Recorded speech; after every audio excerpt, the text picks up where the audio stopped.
케플라비크 공항에 내린 것은 자정 무렵. 아이슬란드의 밤은 대낮처럼 밝았다. 차창 밖은 온통 이끼 낀 용암지대여서 황량하고 낯설어 보였다.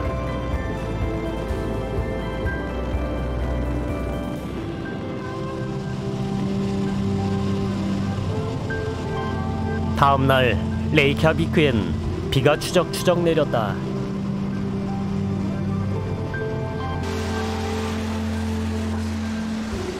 비가 오는데도 이곳에선 우산을 쓴 사람들을 찾아보기가 어렵다. 북구 도시의 활기찬 분위기를 기대했는데 좀 아쉬웠다. 비가 그치길 기다리는 수밖에. 레이캬비크에서 가장 먼저 들른 곳은 국회의사당 앞에 조그만 공원이다. 마침 비에 아랑곳하지 않고 웨딩 촬영하는 신혼부부가 있어 가까이 다가갔다. Well, if it's raining, we will have a fertile and a lot of happiness in our marriage. So that's a tradition here in Iceland. So if it's rain, we'll have a lot of children and get a lot of money. And it looks like we will not. Okay. Thank you. 그들의 바람대로 아이를 많이 낳아 천년만년 행복하게 살기를 기원해본다. 아이슬란드는 1874년 500년 동안의 덴마크 지배에서 벗어나 자치권을 얻게 된다. 그때 주요한 역할을 한 사람이 연 슈기르드손이다. 그는 아이슬란드 사람들에게 자유의 가치와 소중함을 안겨준 영웅으로 기억되고 있다.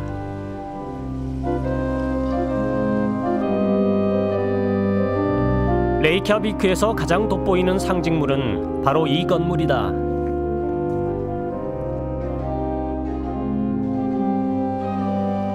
하델그림스 키르키아 교회는 현대식 콘크리트 건축물인데 건물 전면은 현무암 기둥으로 이루어졌고 40년에 걸쳐 지난 1986년 완성됐다.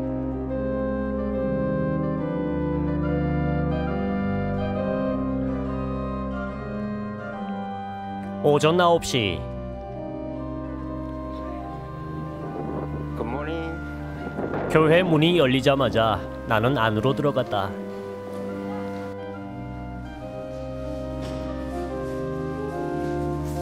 아침 일찍 나선 덕분에 내가 오늘의 첫 방문자로 기록됐다.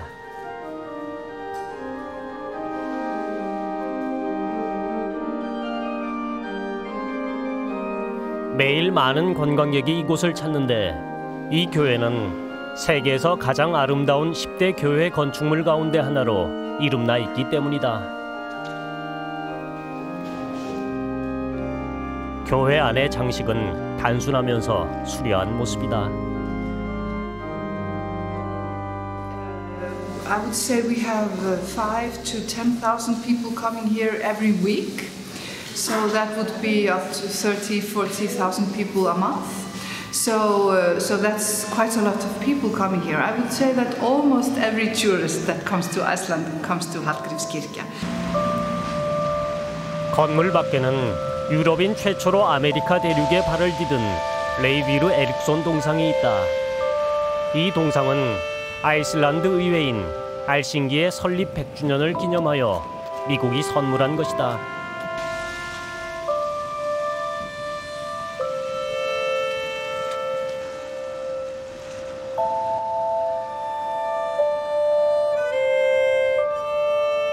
또 하나의 볼거리는 웅장한 파이프 오르간 연주회다.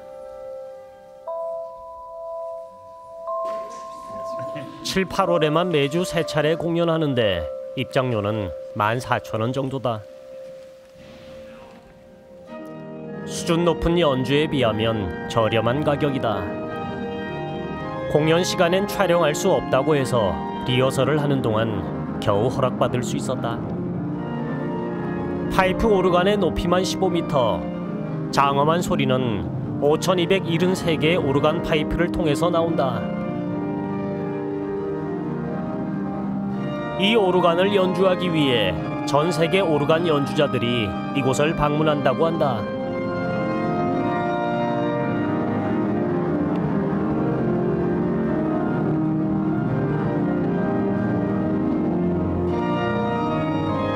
올해 초에 파이프를 대대적으로 보수해서 음질이 더욱 향상됐다고 한다.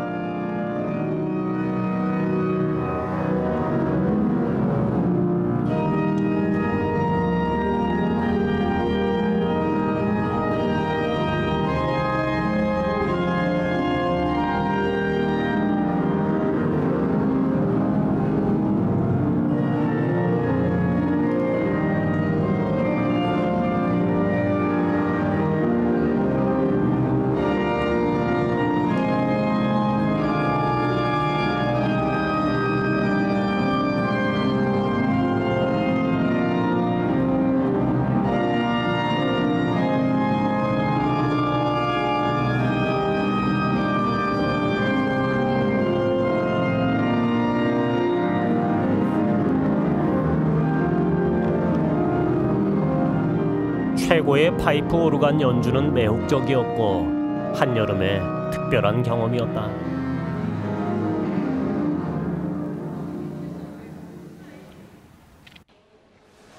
파이프 오르간 소리에 여운이 가시지 않은 채 75m 높이의 타워에 올라가 봤다.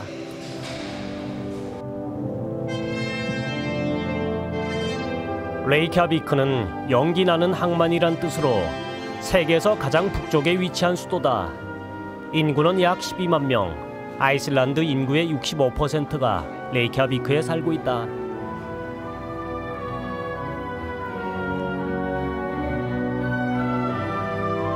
진주란 뜻의 페르들라는 온수를 저장하는 대형 물탱크 위에 유리돔 전망대를 세워놓은 실용적 건물이다. 이곳엔 아이슬란드의 역사를 조명해 놓은 사가 박물관이 있는데 주말엔 많은 사람들이 찾아드는 명소다. 실리콘 모형의 전시물들은 실물과 똑같이 만들어져 처음엔 실제 사람으로 착각할 정도다. 865년경 바이킹이었던 프로키는 얼음밖에 보이지 않는다 하여 국가명을 아이슬란드라고 명명했다. 아이슬란드는 거친 바다와 북부의 혹독한 자연 환경에서 삶을 이어온 바이킹의 축소판이자 모형이라고 할 수 있는 나라다.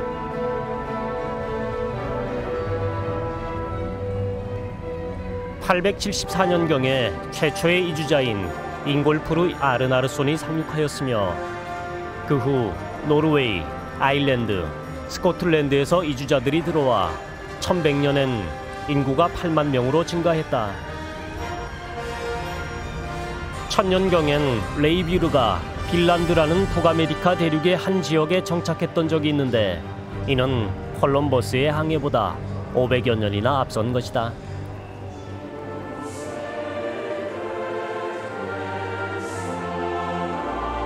또한 이때 기독교가 전파되기 시작해 지금은 90%가 넘는 신자를 가진 기독교도 국가가 됐다.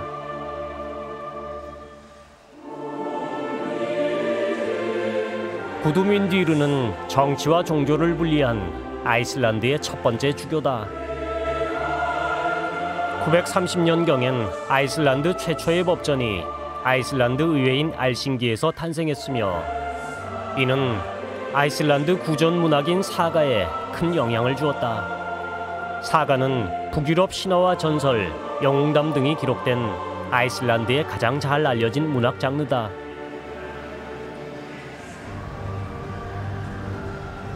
The most famous person in the saga that I know about was his name was Egill Skallagrimsson. He was really a fierce Viking. When he was 7 years old, he killed his first man. And also he used to drink a lot of alcohol with his grandfather at the same time. Later on in life, he became the right hand of the king in Norway and also became the biggest poet of Icelanders. 이 사가의 작가는 아이슬란드의 저명한 시인이면서 정치가였던 스노리다. 에일 사가의 주인공 에이들은 아이슬란드 초기 정착민인 대장장이의 아들로 성격이 잔혹했지만 문무를 겸비한 용맹한 전사였던 것으로 알려져 있다. 유럽 중세기의 200년간 아이슬란드에서 꽃피었던 사가의 황금시대는 아이슬란드 사람들이 신천지의 발전을 구가하던 때였다.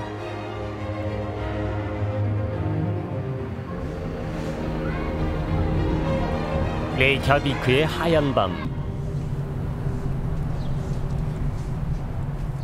지금 여기 시각으로 밤 11시 15분입니다. 밤 11시가 넘은 시각이지만 수도의 중심가는 초저녁이다. 여름엔 태양이 완전히 지지 않아 나타나는 백야 현상 때문이다.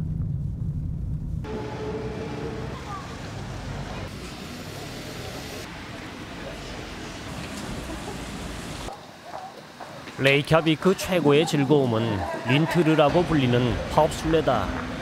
여러 곳의 클럽과 바를 돌며 술을 마시는 린티르는 금요일 밤에 시작해 일요일 오전에 끝이 난다.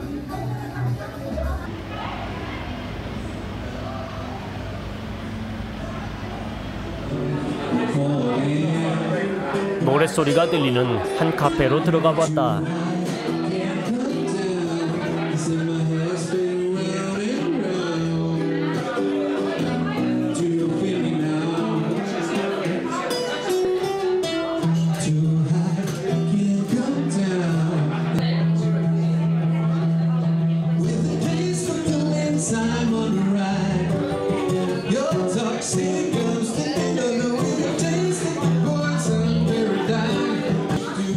술집이라기보단 오래된 카페 겸 바 겸 클럽으로 웃고 마시고 떠들 수 있는 곳이다.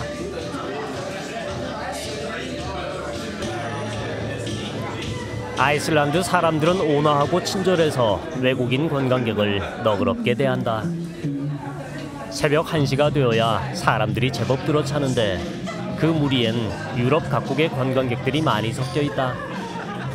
흥이 돋았는지 런던에서 온 한 관광객이 가까이 다가와서는 호감을 표시한다. 덩달아 나도 분위기에 편승해본다.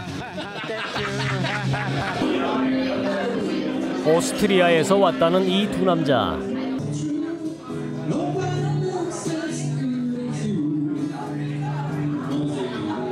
오늘이 레이캬비크에서의 마지막 밤이라고 한다. Yeah, that's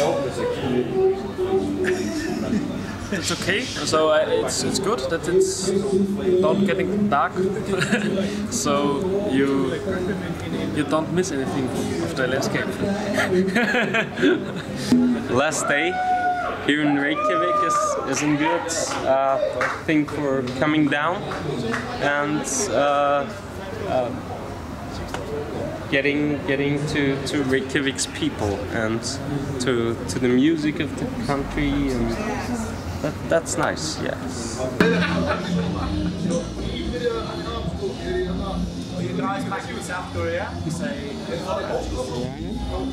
레이캬비크의 하얀 밤은 깊어질 줄 모르고 잠 못 들게 할 것이다. 레이캬비크에서 1시간 남짓 북동쪽으로 달려간 곳은 싱그베들리르 국립공원이다.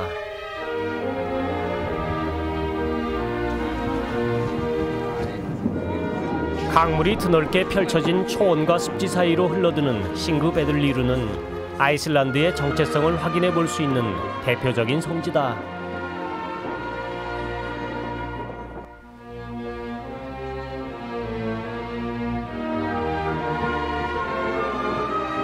이곳은 아이슬란드의 가장 역사적인 장소로 아이슬란드 국가의 근간이 되는 곳이다.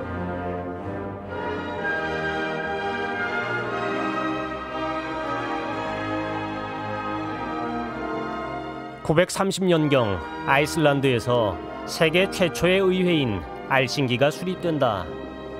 법 발표자인 의장이 법의 바위라고 불리는 단상에서 제정된 법을 공표하였고 각 부족의 지도자들은 레그레타라고 불리는 법위원회에서 새로운 법률을 제정하였다.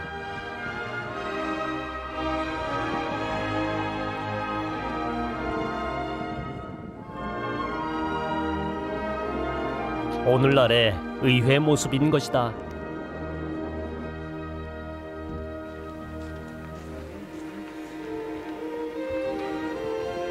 부디르는 의회가 열리는 동안 사람들이 머물렀던 곳으로 천막 형태의 은신처다. 강이 흐르는 제방과 경사면 사이에서 50개의 부스 흔적이 발견됐다고 한다. 부스의 벽면은 바위와 잔디로 지었고 지붕은 나무를 얹은 후에 천을 덮었을 것으로 추정하고 있다.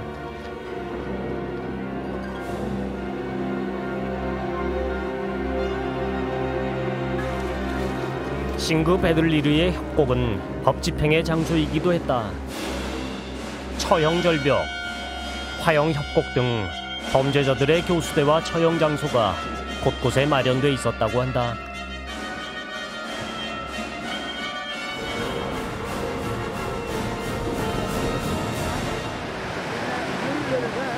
고대에는 익사시키는 것을 처벌의 한 방법으로 널리 쓰였는데 당시 아이슬란드에서도 수장이 행해지고 있었다.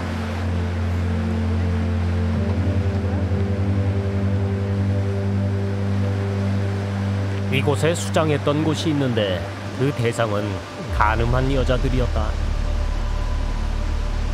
기록에 의하면 여성 18명이 이곳 강가에서 익사당했다.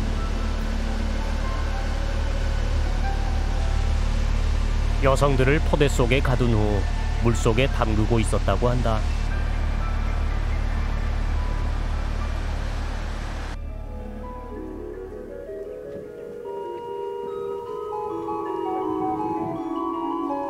싱그 베들리르 교회는 1859년에 지어졌다. 첫 번째 교회는 천년경 기독교가 처음 들어왔을 때 노르웨이 왕이 목재와 종을 보내 지어졌다고 한다.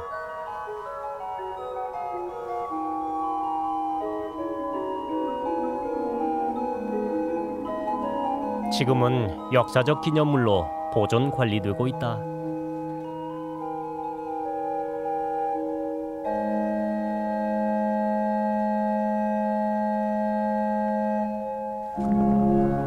이 건물은 1930년 알싱기 수립 1000주년을 기념해 싱그 베들리르 농장주가 지은 저택이었는데 현재는 대통령의 여름 별장으로 사용하고 있다.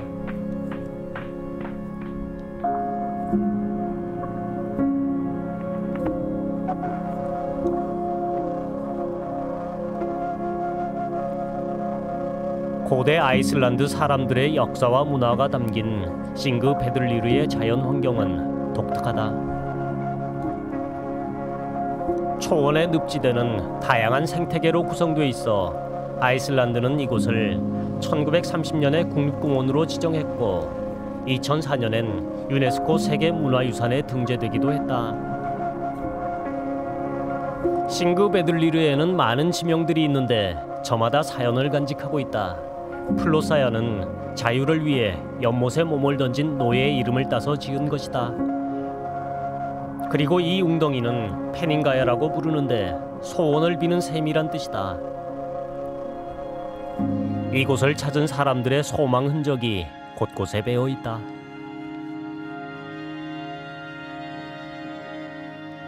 좁고 기다란 이 협곡의 이름은 술에 취해 물에 빠져 죽은 채로 발견된 어느 보안관의 이름에서 유래됐다.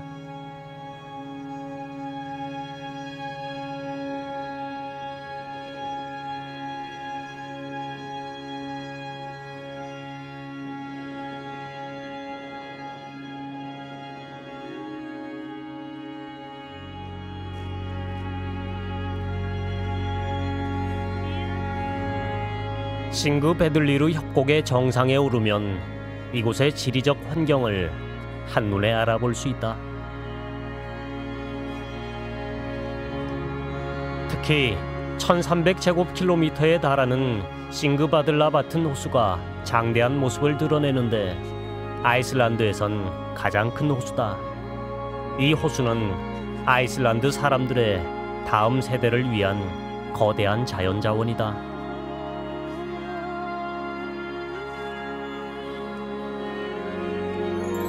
싱그 베들리르는 대서양 중앙 해령이 관통하는 엄청난 지각 변동의 끄트머리에 자리하고 있어 지질학적으로도 중요한 곳이다. 북미 대륙판과 유라시아판이 분리되는 것을 세계 그 어느 곳보다 이곳에서 분명하게 관찰할 수 있다. 두 개의 판이 계속 갈라지면서 틈새와 도랑을 만들고 있다. 싱그베들리르 다음의 행선지는 게이시르다. 이 지역은 수증기가 지표면에서 쉴 새 없이 피어올라 처음 보는 사람들에겐 다소 놀랍고 색다른 경험이 될 것이다. 이곳의 7, 8월 기온은 평균 11도씨, 한여름이지만 초겨울 날씨여서 전혀 무덥지가 않다.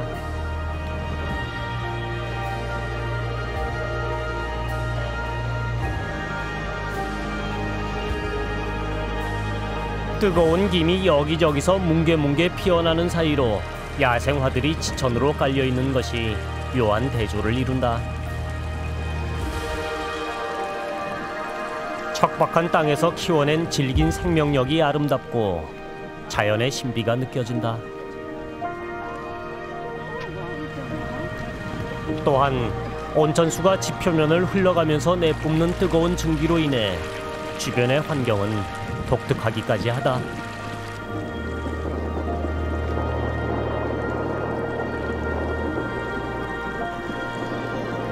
야생화와 눈앞을 가리는 수증기 지대를 벗어나면 수십 개의 웅덩이들이 곳곳에 널려 있는 것을 볼 수 있다. 어떤 것은 웅덩이에서 물이 펄펄 끓으면서 용솟음 친다.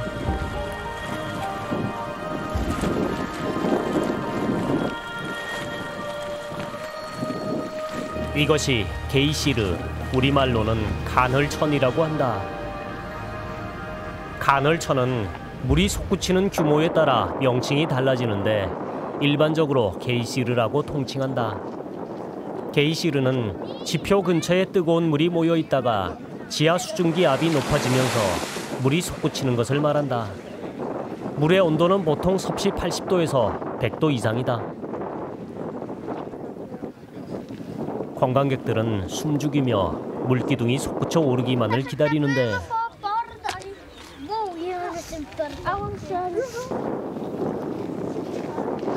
물기둥은 예고 없이 빵 터진다.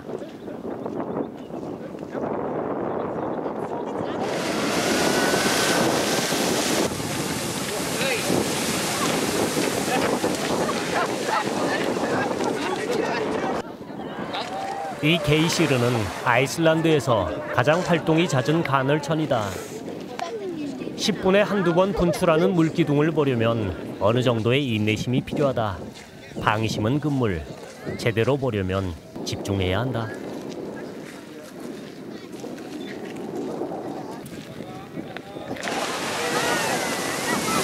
물기둥의 높이는 20-30m, 가끔 40m 높이까지 분출하는 경우도 있다고 한다. 물기둥이 용솟음 칠 때마다 촬영 성공의 환성과 물벼락 맞은 사람들의 탄성이 어우러진다.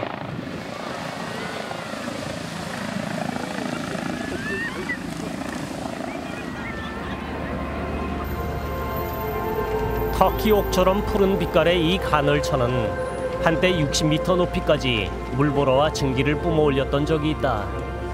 그러다 점차 물을 뿜는 간격이 길어지더니 20세기 초부터 약 30년간 동면에 들어갔다. 이전처럼 규칙적으로 물을 뿜어내지는 않는다.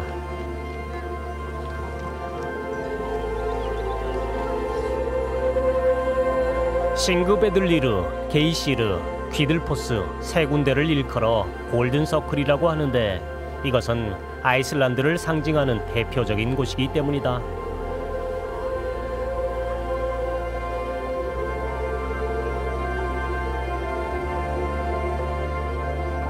골든서클의 마지막 여정인 귀들포스는 황금 폭포라는 의미다. 폭이 20m에 달하는 거대한 협곡으로 떨어지는 세찬 물줄기가 장관을 이룬다. 귀들포스는 계단 형태의 3단 폭포다.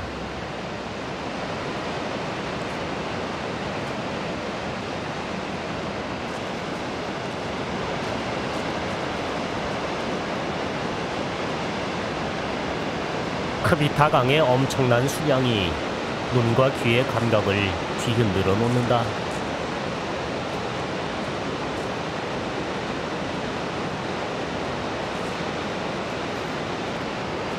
운이 좋으면 우렁찬 폭포수가 빚어내는 자욱한 물 한 개 사이로 무지개가 떠오르기도 한다는데 이날은 볼 수가 없었다.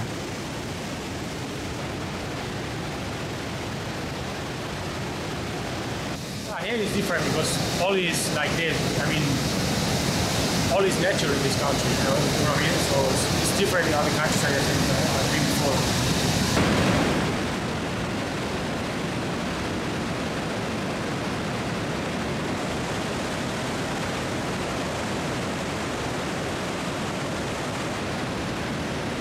이곳은 한때 위기의 순간이 있었다.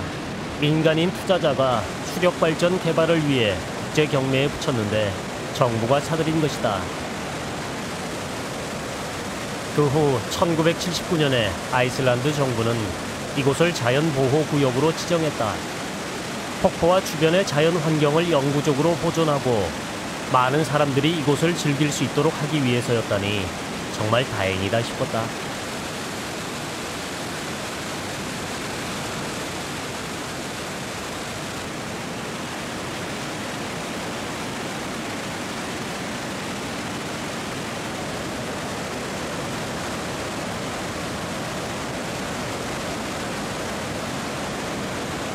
폭포는 한여름의 무더위를 단숨에 날려버릴 정도로 시원하고 거침없는 매력을 발산한다.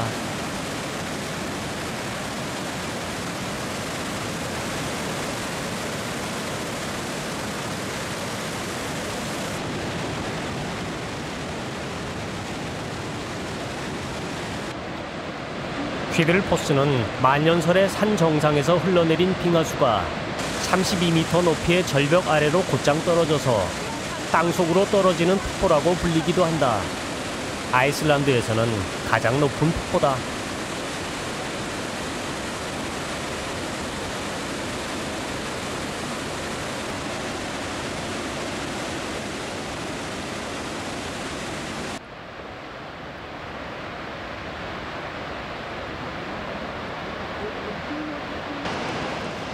거세고 야생력이 돋보이는 퀴들포스는 그 장대함으로 인해 세계 10대 폭포 가운데 하나로 손꼽힌다.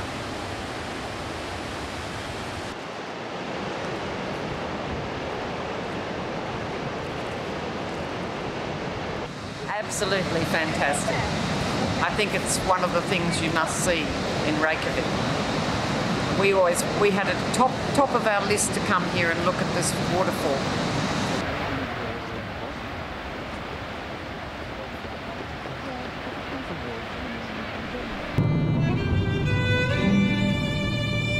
레이캬비크에서 북쪽으로 90km 떨어져 있는 한 시골 마을을 찾아갔다.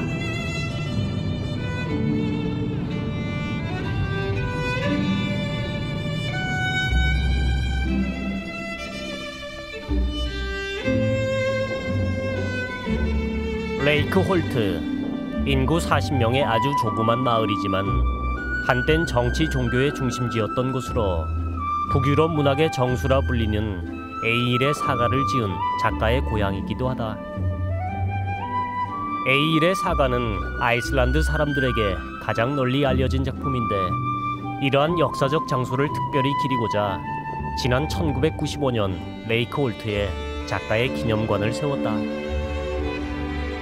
이 박물관의 주인공 스노리는 당시 저명한 시인이자 역사가 야심 있는 정치가였다. 박물관 안엔 그의 생애가 빼곡히 기록돼 있는데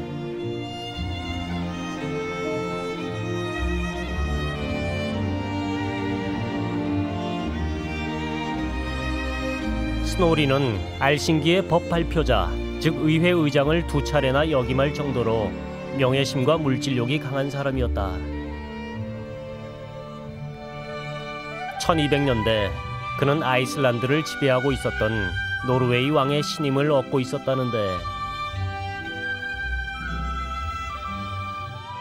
And he starts, of course, talking to his friends and allies in Iceland that they should sign a treaty with the kings of Norway and become part of Norway.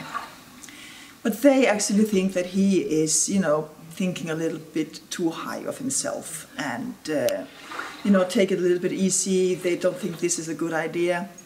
Somebody does a poem about Snorri, which makes a fool of him, and he is very, very offended. So he decides to go back to Reykholt and forget all about it, which he does. He just starts writing his books. 스노리는 당대 최고의 학자, 시인으로서 오로지 글을 쓰는 데 전념해 북유럽의 신화, 역사적 인물들의 영웅담을 기록하게 된다. 오늘날까지 회자되는 에일의 사가도 그 가운데 하나인 것이다. 또한 스노리의 대저택엔 사람들의 발길이 잦았는데 손님들과 온천욕을 즐기며 술도 마시고 정치나 시에 대해 자주 이야기를 나눴다고 한다. 당시 스노리의 영향력은 아이슬란드 서부 전역에 미쳐서 중세 아이슬란드의 안정과 번영에 많은 공헌을 한다. 1241년 스노리는 아이슬란드를 식민지로 만들려던 노르웨이 왕의 모략에 말려들어 자객들에 의해 암살된다.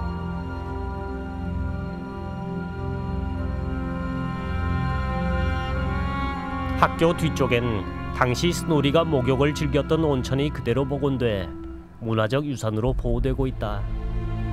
온천은 섭씨 38도의 따뜻함을 그대로 유지하고 있었다. 온천과 농장의 집을 연결하던 지하 건축물이 파란만장했던 스노리의 삶을 기억하게 한다.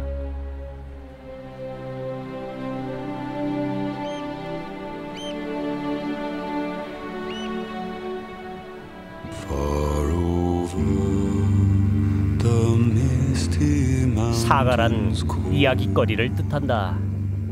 중세시대에 꽃피었던 아이슬란드 사가는 오늘날 스토리텔링의 보고로서 영화 반지의 제왕, SF 판타지 소설, 그리고 인터넷 게임의 캐릭터로 재탄생되었다.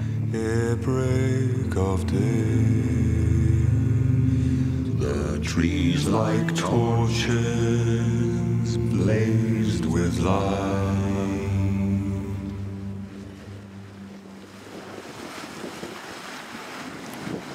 레이크홀트에서 서쪽으로 4km 떨어진 곳.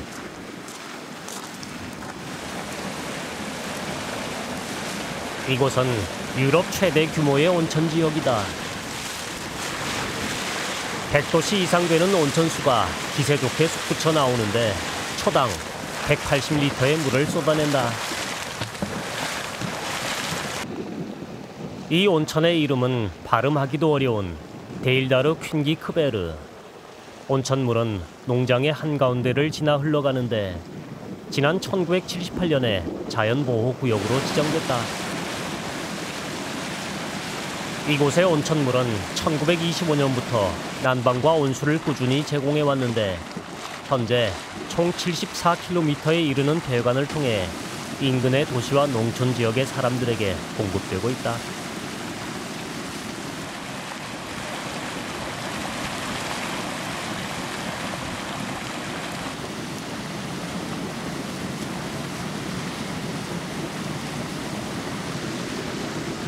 보글보글 끓는 소리와 시야를 가리는 뜨거운 김은 자연이 빚어낸 또 다른 한증막 체험이었다.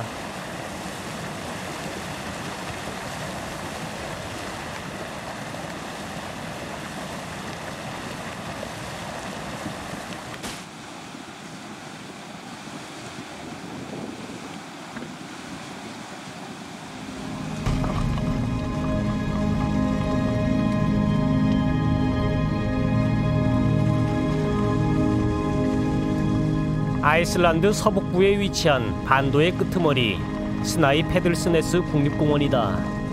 입구부터가 어딘지 모르게 기묘한 분위기를 자아낸다.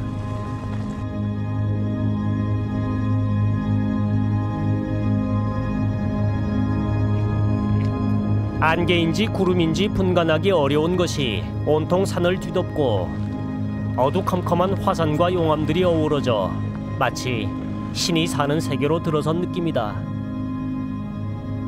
그런 분위기에 편승해서일까? 아이슬란드의 한 사가에 의하면 이곳에 바르뒤르라는 빙하 요정이 살았었다고 한다. 바르뒤르가 이곳에서 가까운 헤들라르에 자신의 집을 짓는 동안 이 동굴에서 가족들과 한동안 지냈다는 것이다. 커다란 용암 바위를 따라 기괴한 모습의 동굴들이 곳곳에 형성돼 있는데 바르뒤르가 살았던 동굴은 유일하게 노래하는 동굴이었다.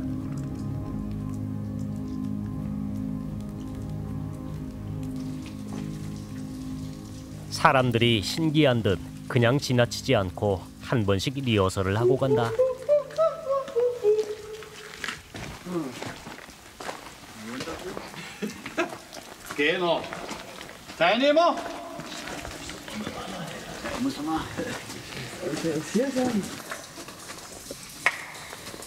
소리치면 메아리가 되어 울려 퍼졌는데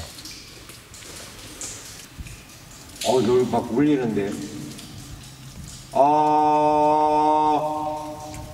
실제로 노래하는 동굴인 셈이다.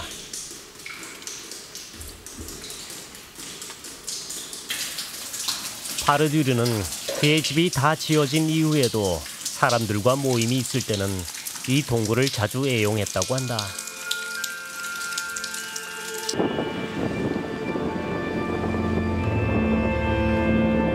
조금 올라가니 비바람이 거세진다. 궂은 날씨에도 불구하고 만년설을 보기 위해 끝까지 가보기로 했다. 산의 정상까지 가는 데는 2시간여가 걸렸다.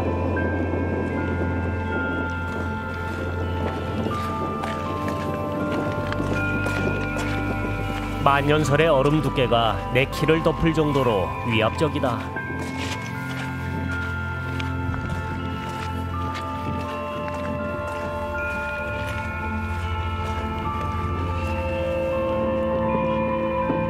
해발 1446m의 스나이 페들스 예키들 정상.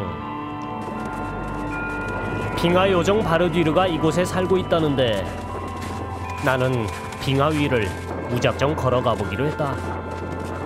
순간 멈춰서지 않을 수 없었는데 바로 앞에 크레바스가 있었기 때문이다.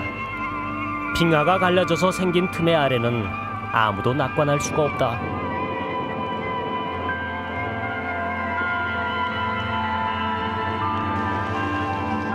조심조심 살피면서 다시 앞으로 나아갔다. 산 아래에서 아스라이 보였던 것과는 비교가 안 되게 장대한 빙하가 눈앞에 펼쳐져 있어 산의 정상에 와 있음을 실감케 했다.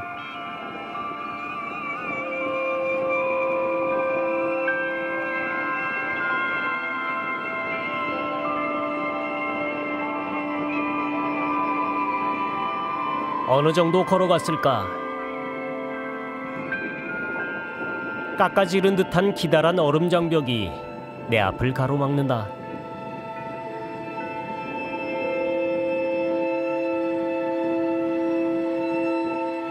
더 이상 나아갈 수가 없다. 빙하 요정 바르뒤르가 더 이상의 접근을 허용치 않는가 보다.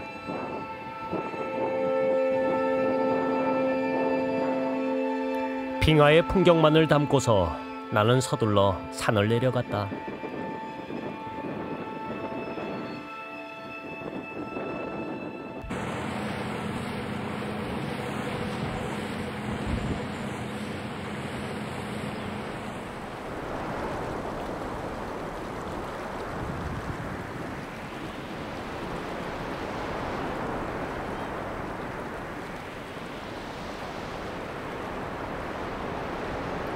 아름다운 바닷가 근처 헤들라르 마을이다.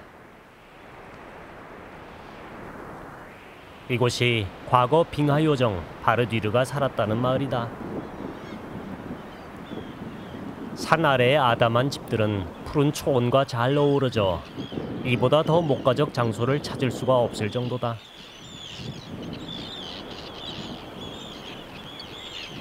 헤들라르 마을 초원 중앙에 커다란 물체가 우람하게 서 있는 것을 볼 수 있다.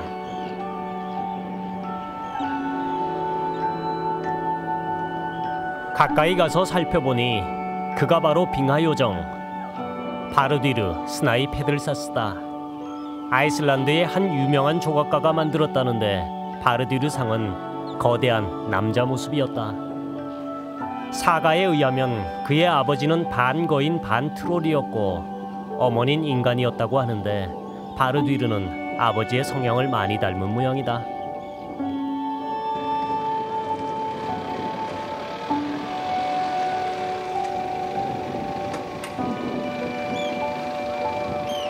헤들라르 바로 옆 동네는 작은 어촌 마을 아르나르 스타파다.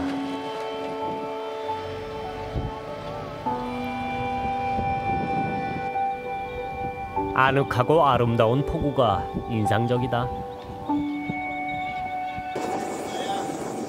이 마을의 주민은 모두 10여 명, 고기잡이를 하며 살아간다. 이제 막 들어온 배에서 잡아온 고기를 하역하고 있었는데 여기선 모든 것이 1인 시스템이다. 혼자 바다로 나가서 고기를 잡아오면 하역 작업도 기사 한 사람이 알아서 척척한다. 고깃배가 들어오면 조용하던 마을이 사람들로 제법 북적거린다.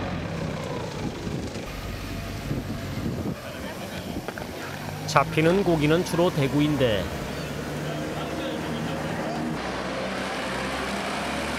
신선도를 유지하기 위해 곧바로 냉동 창고로 들어간다. 오늘의 수확량은 어떨까? I don't have many fish today, no. Why? I don't know.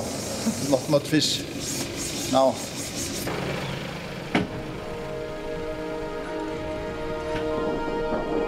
포구 주변은 뛰어난 해안 경관을 자랑한다. 해안을 따라 형성된 기암 괴석과 깨끗한 바다는 새들이 사는 청정구역으로 사람들이 많이 찾는 곳이다.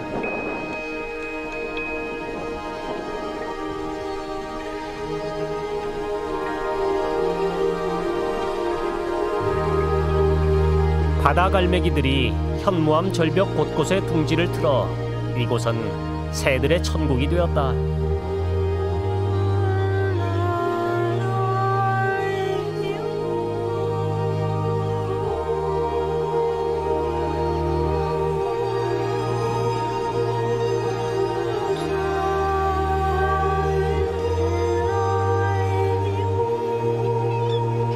해안 절벽의 주상 전리는 화산이 폭발할 때 용암이 급속히 식으면서 생긴 암벽이다. 또한 바닷물에 의해 침식된 해안 절벽은 다양한 형태의 동굴을 빚어냈다. 오랜 세월 파도가 깎아낸 자연의 조각품들인 것이다.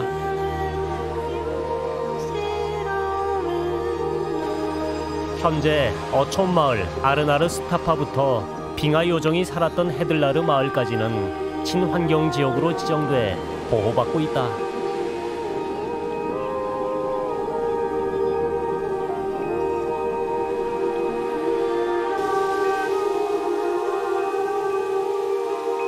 헤들라르 마을에서 10여 분 도로를 따라 가다 보면 커다란 협곡을 만날 수 있다.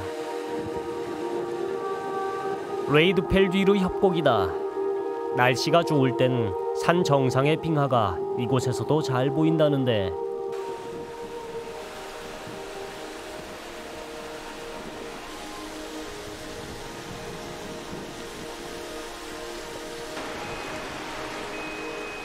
레이드펠뒤르란 협곡의 이름은 빙하 요정 바르디르 사가에서 유래됐다고 한다.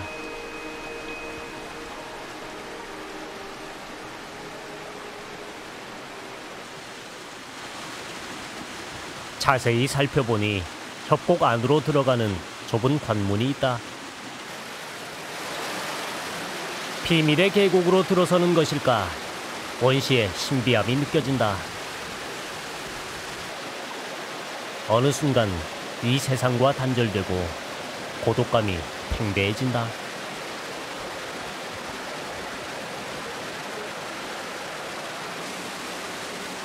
태고적 분위기가 자연스럽게 바르디르 이야기 속으로 빠져들게 한다.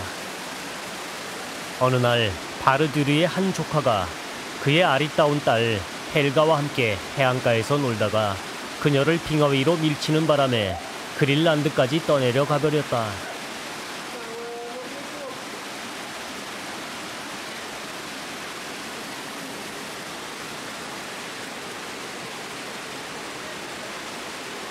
바르디르는 진노하여 조카를 이 협곡으로 밀어버렸는데 그 조카의 이름을 따서 레이드펠디르 협곡이라 부르게 되었다.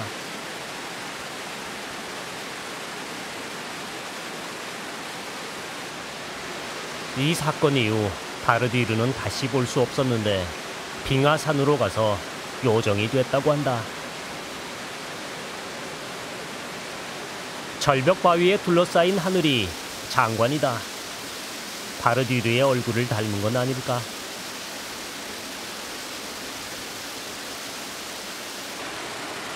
전해지는 말로는 그는 여전히 이곳을 주시하고 있다고 한다.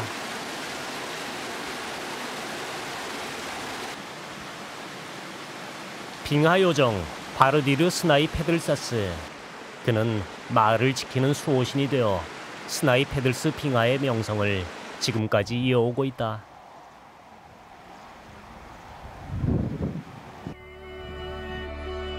아이슬란드 신화와 역사 속 영웅들의 이야기는 과거에 머무르지 않고 오늘날에도 생생하게 살아남아 많은 사람들에게 영감의 원천이 되고 있다. 척박한 땅과 혹독한 기후에서도 역사를 잊지 않았던 바이킹의 후예 아이슬란드. 오랜 기간 노르웨이, 덴마크 등 외세의 지배를 받았지만 꿋꿋하게 살아남을 수 있었던 것은 그들의 역사적 자존감과 자유의식이 밑받침됐기 때문이다. 사가의 본고장 아이슬란드. 백야의 전설은 계속 이어질 것이다.